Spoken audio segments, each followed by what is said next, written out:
Hello everybody. So today I want to talk about calculus, the topic that is about geometric series. So now I want to show you how to answer.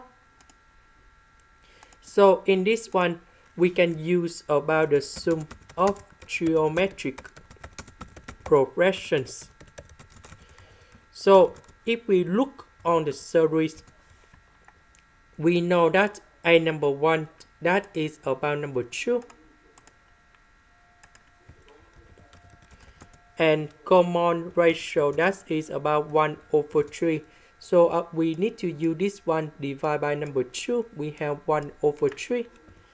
And now we want to find the sum that is about n-1 over 1 minus r. n-1 we have number 2, or that's about 1/3. So we calculate this one. So we have number 3.